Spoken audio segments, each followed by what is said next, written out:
Welcome back, everyone, to another long and thoughtful episode of the English Hour.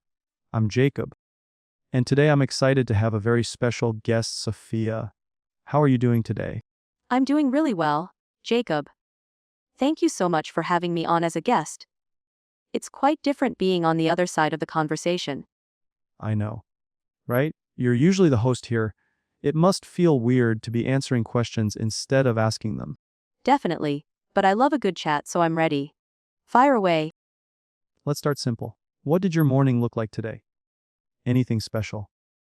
Oh, today was actually quite relaxed. I had a nice breakfast, did some light stretching, and then I read for a while.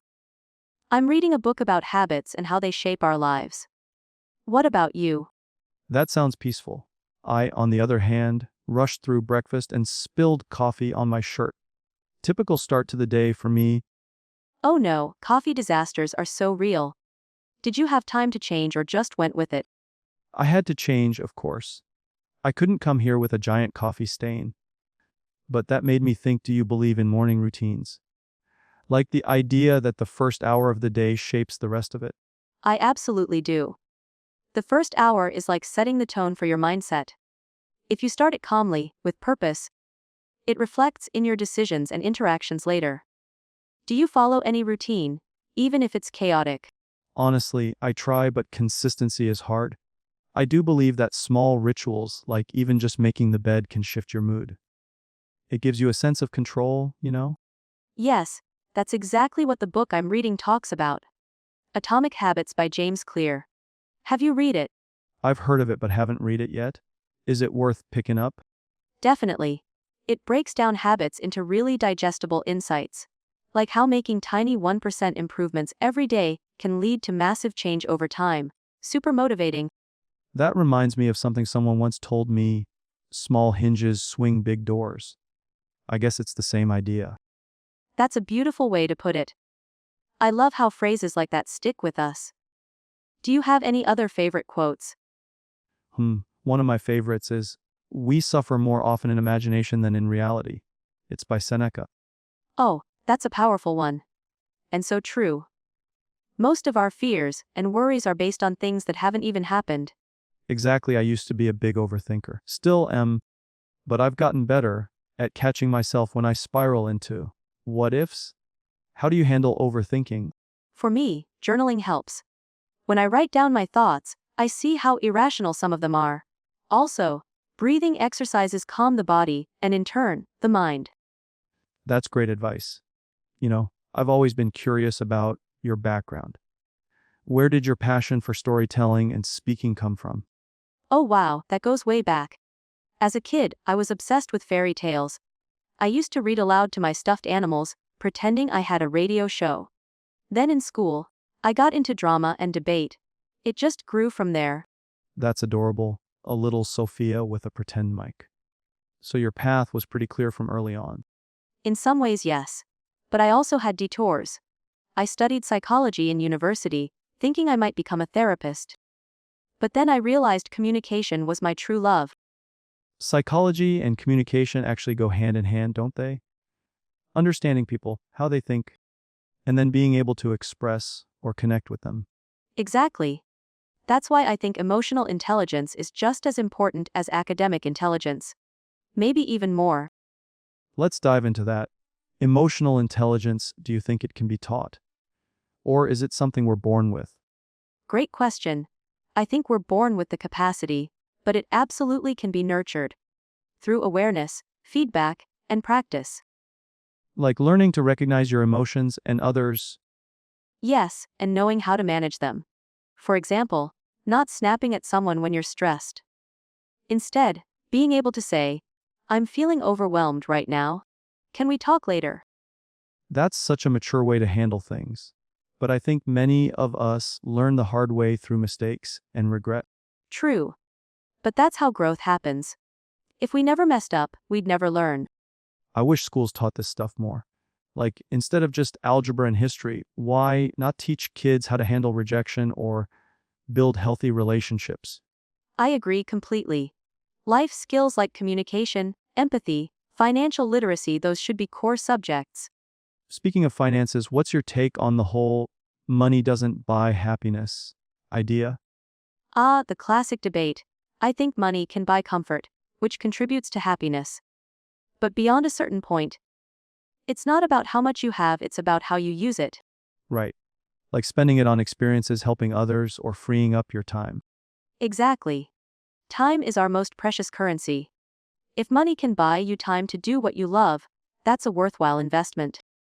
You know, I once read that people are happier when they spend money on others instead of themselves. Acts of generosity boost serotonin levels. That makes so much sense. Giving connects us. It's a reminder that we're not alone in this world. Do you remember the last time someone did something unexpectedly kind for you? Well, yes, a barista once paid for my coffee because I had forgotten my wallet. It was such a small act, but I felt so seen. That's amazing. Kindness really leaves a mark, doesn't it? It does. And it's contagious. I ended up paying for someone else's drink later that week, paying it forward. I love that idea, paying it forward. If only we all did that once a week, the world would feel a little lighter. Agreed. It doesn't always have to be money either. Sometimes a compliment or a genuine, "How are you?" can go a long way. That's so true. Sometimes just acknowledging someone's presence can lift their whole day. Yes, especially in today's world where people feel more isolated than ever, even when surrounded by others. Funny how we're more connected digitally but feel lonelier emotionally. Why do you think that is? I think social media plays a big role. We're constantly comparing, even subconsciously. People share highlights, not the struggles, so we feel left behind. Exactly. It's like we're seeing everyone's best day while living through our ordinary ones. That gap can be demoralizing. I agree. That's why digital detoxes are becoming more popular. Just unplugging to reset your mind. Have you ever done a full detox? Like no phone, no social media? I have. I once went a whole weekend without my phone. At first, it was hard, I kept reaching for it, but by the second day, I felt free. My thoughts were clearer. I admire that. I tried once but caved in after a few hours. I kept wondering what I was missing out on. FOMO is real, but what we're missing isn't always important. Sometimes, missing out can actually be a gift. True, it gives us space to think for ourselves. So many of our thoughts are just echoes of what we scroll through. That's a powerful point. We often mistake consuming for thinking. But they're not the same. Not at all. When was the last time you just sat in silence without music or your phone? Probably yesterday morning.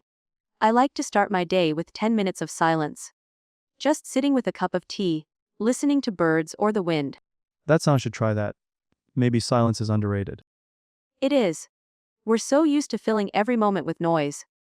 But silence has a way of helping us hear what really matters. That's deep. This reminds me, do you journal often? Almost daily. It's like a conversation with myself. I don't edit or worry about grammar. I just write freely. I used to journal back in college. It helped me process emotions. Maybe I should get back into it. You should. It doesn't have to be long. Even a few sentences a day can help you reflect and grow. I'm curious, what do you usually write about? Sometimes it's dreams, sometimes ideas, or just things I'm grateful for. Other times, I vent. The page listens without judgment. That's beautifully said. The page listens without judgment. I love that. It's true. And when you revisit old entries, you realize how much you've evolved. That's the best part. Reading old entries is like time traveling into your past mind. Yes, and it gives you perspective. Things you once thought were the end of the world now feel small. Do you ever write letters to your future self? I do. I write one every year on my birthday. Then I read the one from the previous year. It's a ritual now. That's such a cool tradition. What's something you told your future self last time? I reminded myself to be gentle, to not rush, and to trust that everything unfolds in its time. I feel like I needed to hear that today. Life moves fast, and we're always in a hurry. Exactly. But growth doesn't happen in a rush. Flowers bloom one petal at a time. Wow, you're a poet now. Haha, maybe just a philosophical mood today. You always bring such a calm energy. I can imagine you as a meditation teacher. I do love meditation. But honestly, I think we all teach in our own ways just by how we live. That's profound. Our lives are like silent lessons for those around us. Yes, we inspire by being, not by preaching. People watch more than they listen. Speaking of inspiration, who inspires you the most? My grandmother. She was a quiet force. She never raised her voice, but everyone listened when she spoke. That's real power. Calm confidence. What was something she taught you? She always said, "Don't chase people. Attract them by your presence, your peace." That stuck with me. That's gold. So many people are trying to prove themselves all the time, but maybe we just need to be still and let people come to us. Yes, stillness is magnetic in a world full of noise. I want to tattoo that somewhere. Stillness is magnetic. Go for it. I'll take credit for the idea though. Deal. What about you, any tattoos? Nope, but I've thought about getting a tiny paper plane.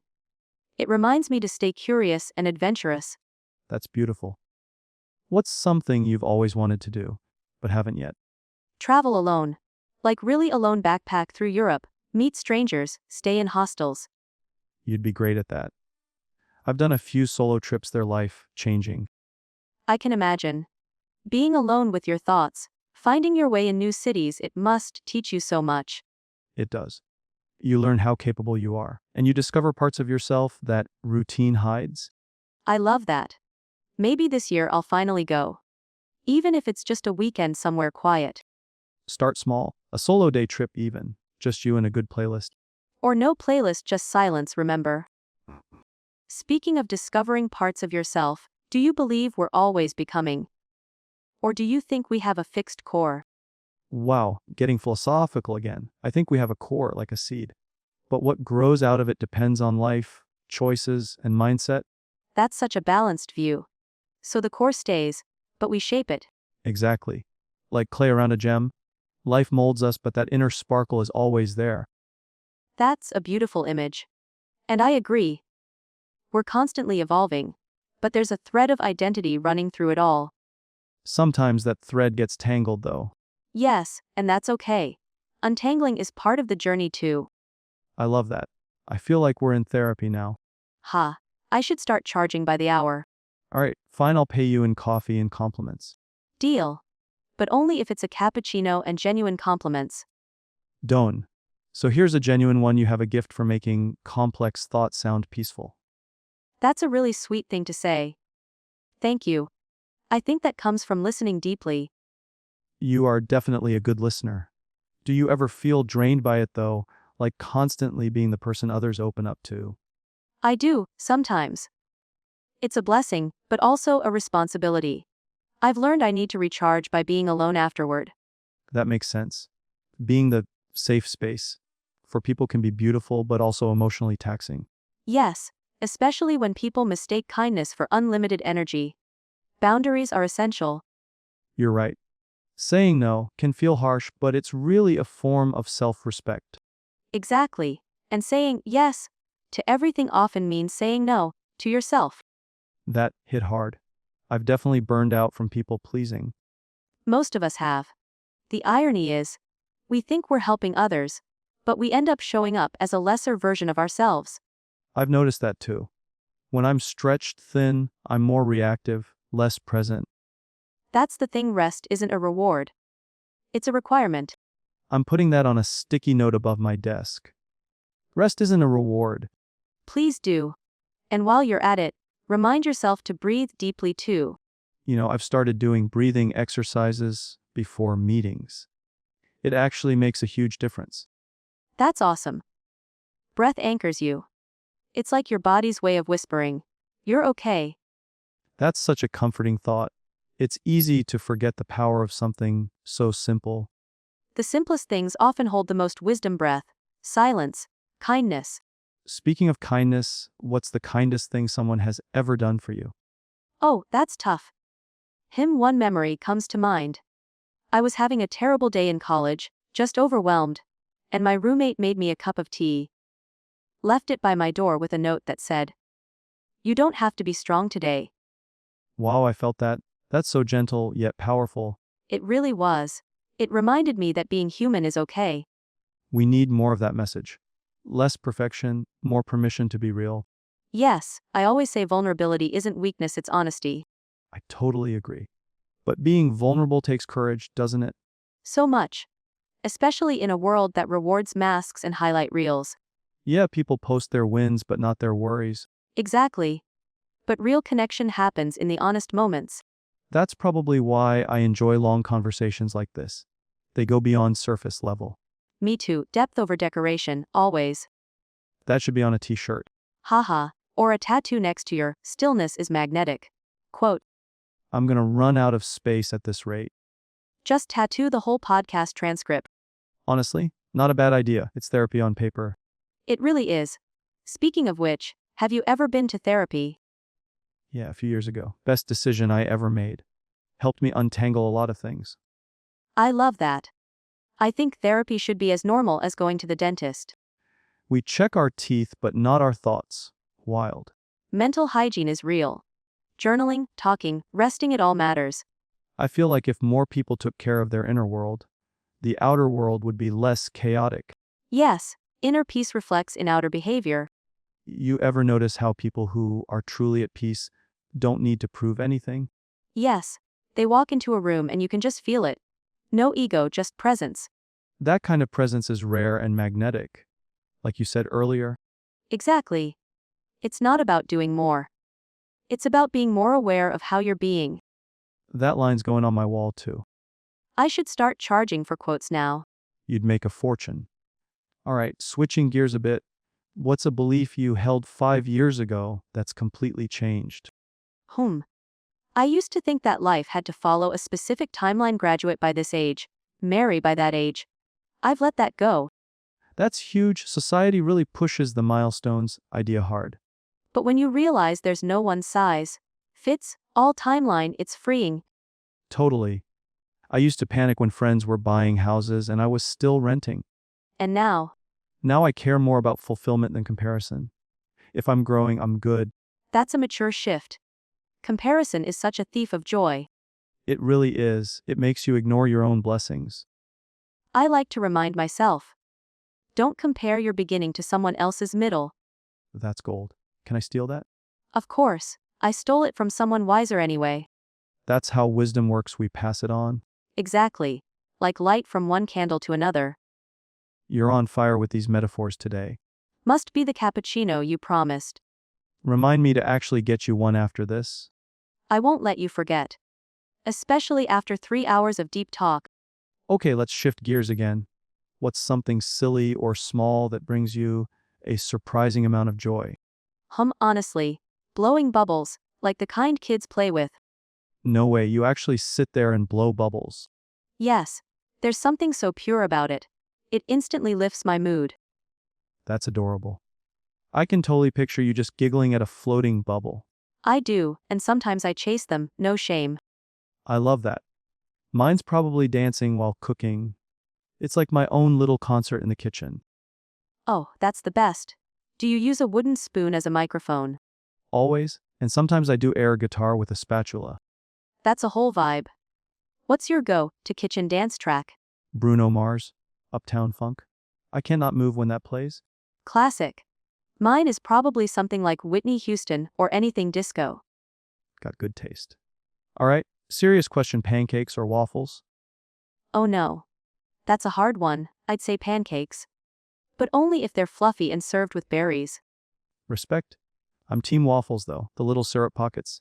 Game changer. Okay, fair point. Waffles do have great syrup engineering. Syrup engineering only on the English hour do we use that term. Copyright it before someone else does. Adding it to my resume as we speak. Expert in syrup engineering. That'll definitely land you a job at a brunch cafe. My dream. Okay, speaking of dreams, what's something on your bucket list? I want to live in a cabin in the woods for at least a month. No phone. Just books, journals, and nature. That sounds peaceful and kind of magical. It's my idea of heaven. Wake up to birds, fall asleep to crickets. I join you, if there's coffee. Deal. I'll make you a fresh pot every morning if you bring the waffles. We've got ourselves a nature retreat. Let's go off grid and start a podcast from the forest. The Whispering Woods. Series every episode begins with the sound of leaves rustling. And deep talks around a campfire. That would be amazing. Okay, now I'm seriously considering this. Would you be okay with total silence sometimes, though? Definitely. Silence isn't awkward for me, it's sacred. I love that. Some of my best thinking happens in silence. Mine too. It's like your soul finally gets a chance to speak. That's so true. We fill our lives with noise and wonder why we feel disconnected. Yes, stillness is where clarity lives. You're like a walking poem, you know that? Haha, I'll take that as a compliment. It is. All right, ready for a wild one. If your life were a movie, what would it be called? Oh wow, maybe. Quiet Thunder. Whoa, that's so gentle but powerful. Thanks. What about yours? Almost took a nap but changed the world. Ha ha ha, that's perfect. It sounds like a motivational comedy. That's my genre. Life's serious, but it doesn't have to be heavy. Preach. Humor is healing. A good laugh can dissolve so much tension. I totally believe that. Laughter and music are medicine. 100%. You can't stay stuck in your head when you're truly laughing. Speaking of music, what's a song that brings you back to childhood? Ooh, probably. Somewhere Over the Rainbow. My mom used to sing it to me.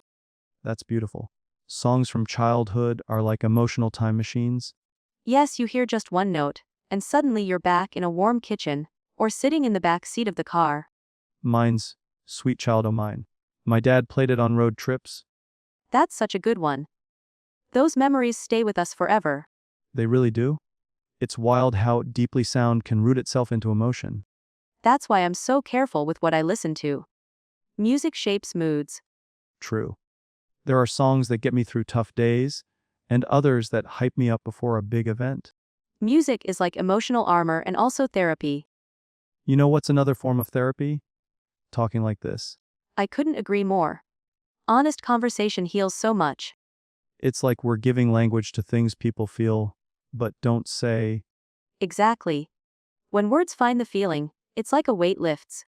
That's powerful. And so needed in today's world. Yes. We all crave connection, but not the kind through likes and follows. Real, raw connection. I think that's why long-form conversations like this are so valuable. They give space to go deeper. To feel seen, not just scrolled past. Amen to that. All right, here's a philosophical one. Do you believe people can truly change? I do. But only if they want to and if they're willing to be uncomfortable. Change is messy, right? Like, it's not a pretty process. Definitely not. It's shedding, unlearning, stumbling, and then rising. Wow, I felt that. The rising part is what makes it worth it. It is. You come out stronger, wiser, softer in the right places. I've learned that the hard way. Growth often looks like loss at first. Yes. But what we lose is often the version of us we no longer need. That's so beautifully said. Thank you. I've learned to trust the process, even when it's unclear. That takes faith.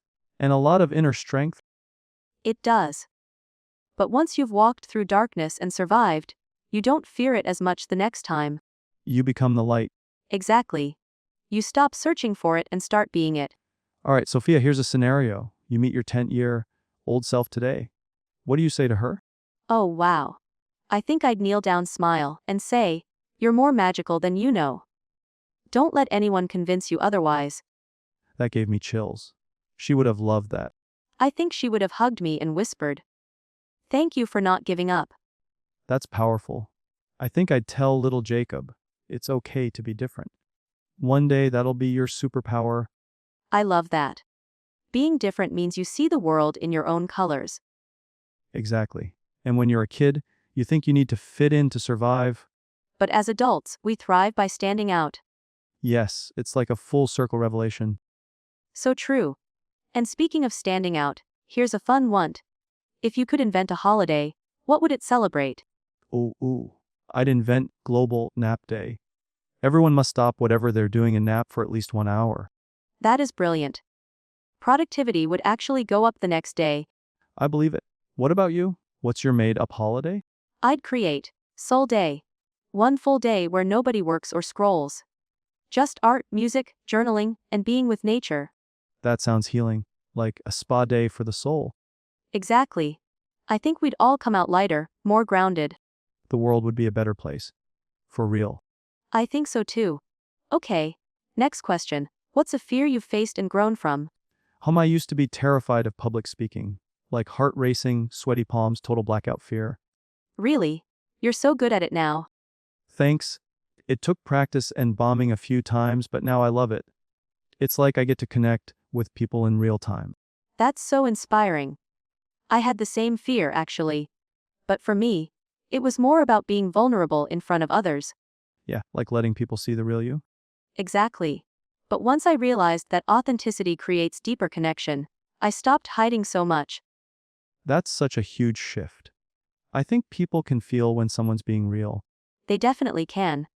Real always resonates more than perfect. That's a quotable line right there.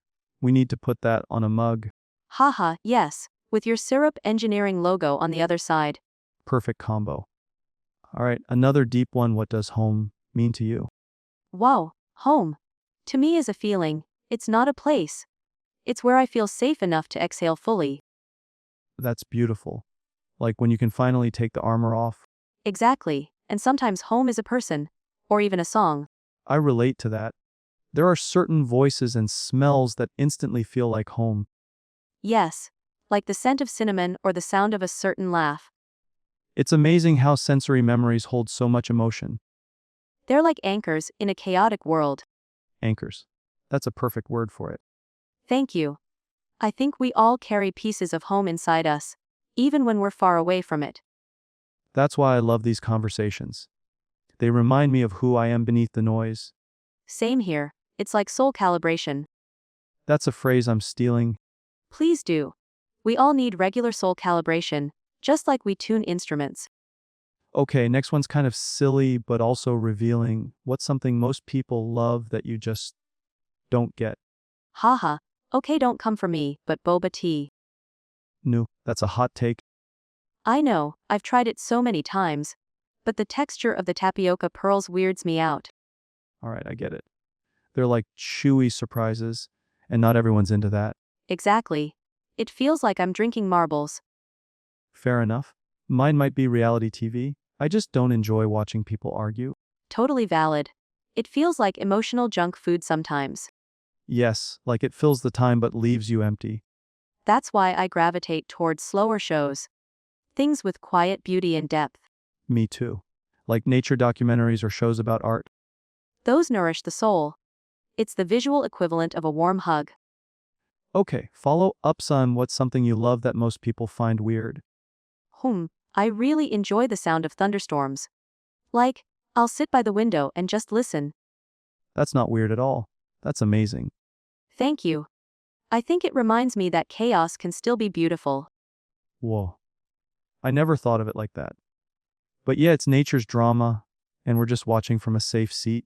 Exactly. What about you? I like talking to myself out loud. Haha, I love that.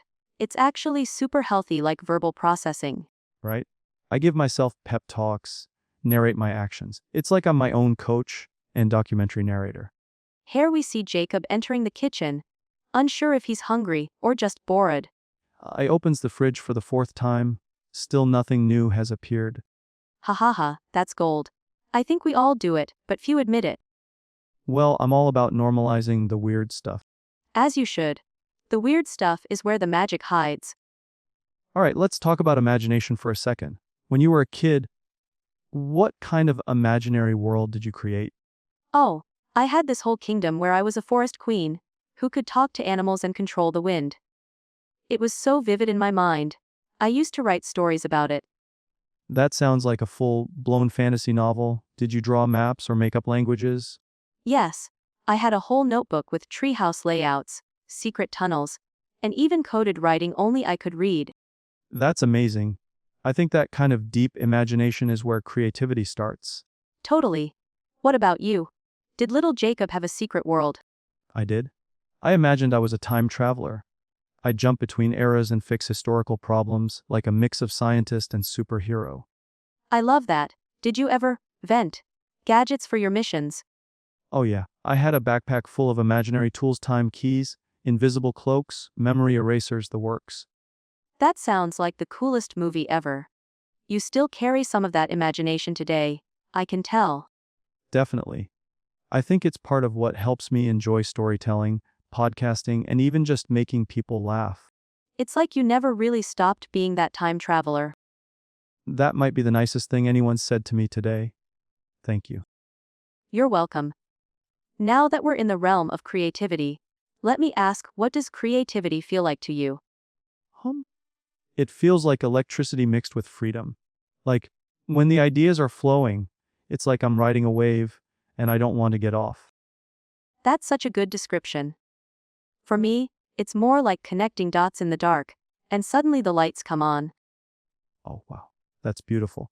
So the magic comes in the moment of connection? Exactly. And sometimes it happens after hours of nothing. It's like a sudden click after silence. Yes. Like something unlocks and suddenly you're in flow. And flow is addictive. I think creatives chase that state more than anything else. Totally. It's like being fully alive, right? Completely. You lose track of time, hunger, everything. I had a writing session once where I forgot to eat for 8 hours. I looked up and it was night. I've done that while editing videos or painting.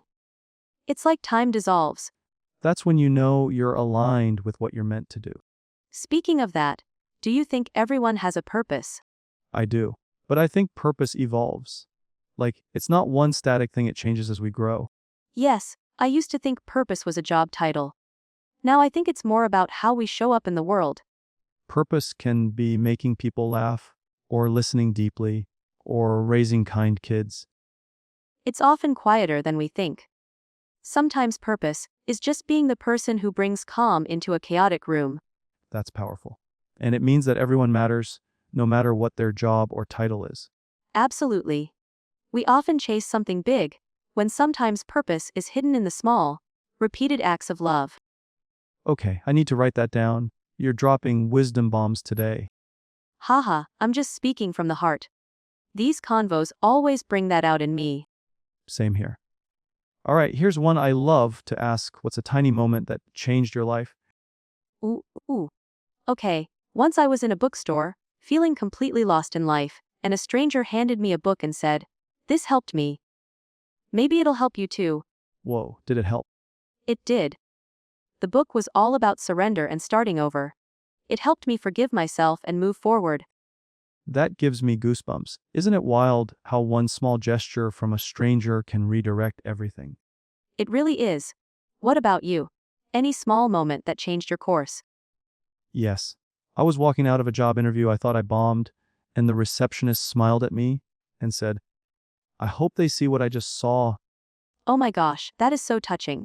It was. That one line gave me the strength to keep believing in myself. I got the job, by the way. Of course you did. That woman saw your light. She did. And I think about her kindness often.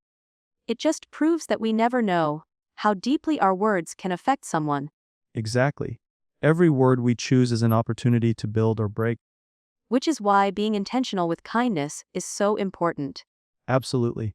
Even a gentle compliment can echo for years. So true. I still remember compliments from 10 years ago. Same. Like someone once said I had a thoughtful laugh, and I've held on to that ever since. A thoughtful laugh. That's actually such a beautiful thing to say. Right? It made me feel seen in such a unique way. I love that. Words are like spells, aren't they? Totally. Which is why I think podcasting is kind of like modern day magic. Yes. We're literally weaving thoughts and stories into the airwaves. And people listening are part of that tapestry. It's all connection. Connection is the heartbeat of everything. Really. All right. Before we go deeper into metaphysical magic, let's throw in something playful. If you had to live in any movie world, which one would it be? Oh ho, that's hard. But I think I'd pick the world of Howl's Moving Castle. Magic, charm, cozy chaos I'm in. Excellent choice. I'd go with Back to the Future. I want that DeLorean, man. Of course you would. Time traveler. Full circle, baby. All right, let's open up a new dimension: relationships. Not just romantic, but all kinds. What's the most important quality you look for in a relationship? I'd say emotional safety. That feeling that you can be your full, unfiltered self without fear. Oh, yes. That's such a powerful one. Emotional safety is rare but so essential. It really is. Without it, you're always performing, always guarding. With it, you expand. I love that you expand. That's exactly how it feels when someone makes you feel safe. Like you can grow. Yes. And I think that goes for friendships, family, even work relationships. Totally. When people feel safe, they get creative, expressive, more confident. What about you? What's a quality you value the most? I'd say consistency. I really appreciate when someone shows up not just once, but regularly with honesty. Oh, I hear that. It's like the opposite of emotional whiplash. Exactly. I don't need grand gestures, I need steady presence. That's such an underrated form of love, actually. Just being there. Again and again. Yep. That kind of love builds a foundation. Not flashy, but strong. Do you think our generation struggles with consistency? Honestly. Yeah, I think we're overstimulated, overcommitted, and often undernourished emotionally.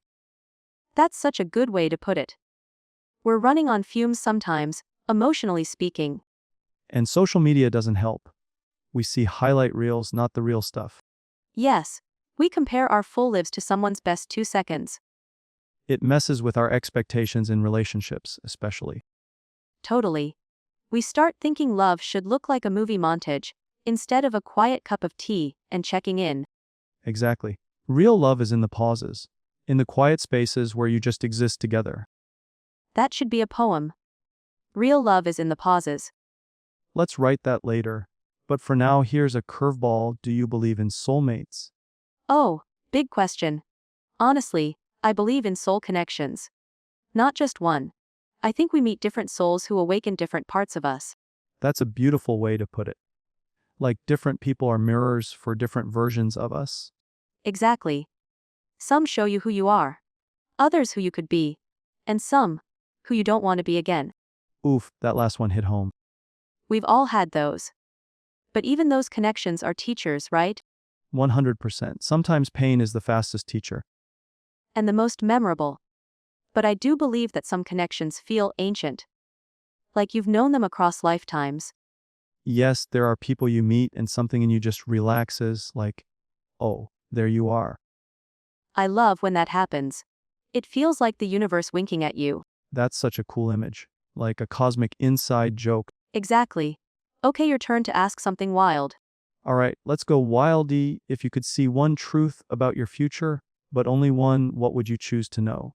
Whoa, that's deep. Okay, I'd want to know if I made a positive impact. Even a small one. That gave me chills. You wouldn't want to know where you live or who you end up with.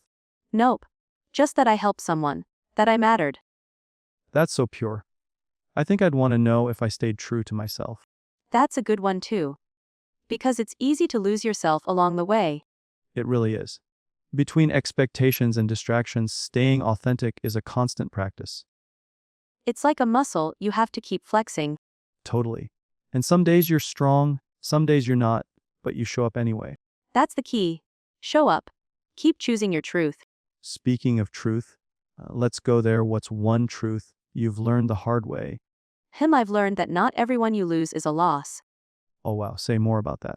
I used to cling to people out of fear of being alone, fear of change. But some people weren't meant to stay, and their leaving made space for better energy.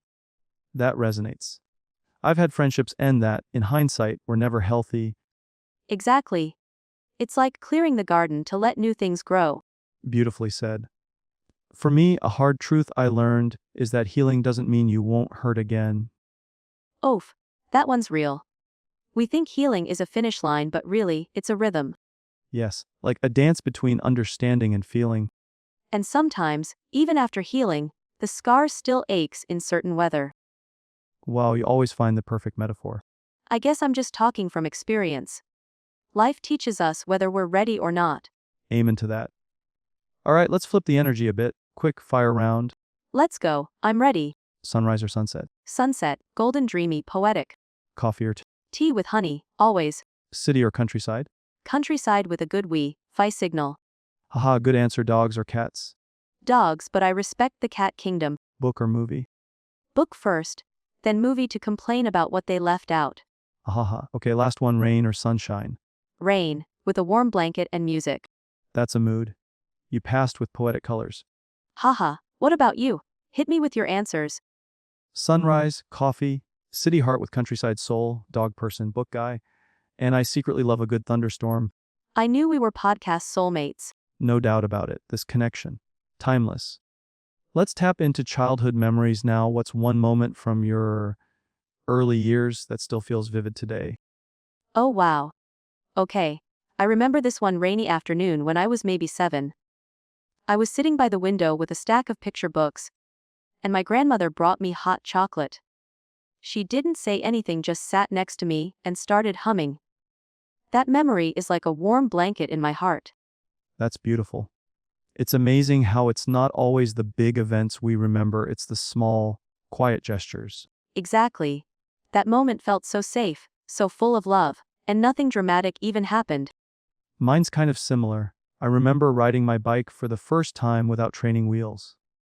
My dad was running behind me, and I kept yelling, "Don't let go." But of course, he already had, and I didn't even notice. That feeling, that freedom and fear at once, it stuck. Oh, that's such a metaphor for life, isn't it? You don't realize someone already let go, and suddenly you're doing it on your own. That's exactly how it felt. And it's wild how those little moments shape us. Definitely. I think childhood is full of lessons we only understand years later. Do you feel like your inner child still influences who you are now? Absolutely. I think my curiosity and love for storytelling come directly from that little girl who sat by the window imagining entire worlds. That makes so much sense. You have that wonder in how you see things? Thank you. I think your inner child is alive too. You're playful, thoughtful, always exploring new ideas. I try to keep that part alive. I think when we lose that inner spark, we start living on autopilot, Yes, adulting gets so serious. But we forget how much wisdom our younger selves actually hold. right? Like they weren't burdened by all the shoulds. They just were. Exactly. And I think we can learn from that how to just be again. What do you think your inner child would say to you now? Probably. You made it. You're doing it. Don't forget to play. That hit me hard. What about yours? Mine would probably say, you didn't have to be so scared. You were always enough. That's powerful. Goosebumps.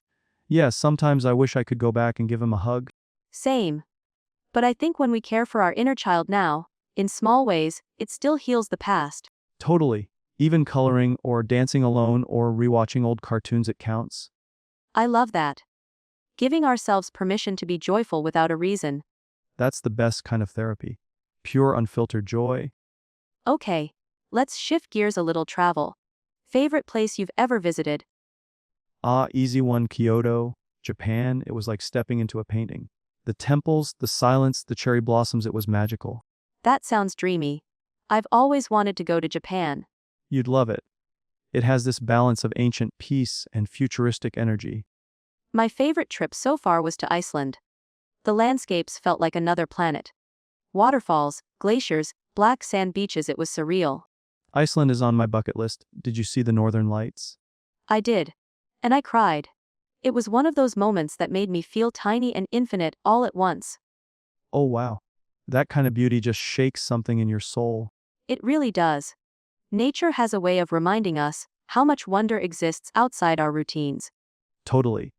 Travel does that, it breaks the pattern and helps you see with new eyes. Yes. It's not just about new places, it's about new perspectives. What's one place you haven't been but absolutely must go? Morocco. The colors, the markets, the culture, it's calling to me. That would be such a vibe for you. I can already picture you weaving through the souks with a camera and a notebook. Haha, yes, what about you?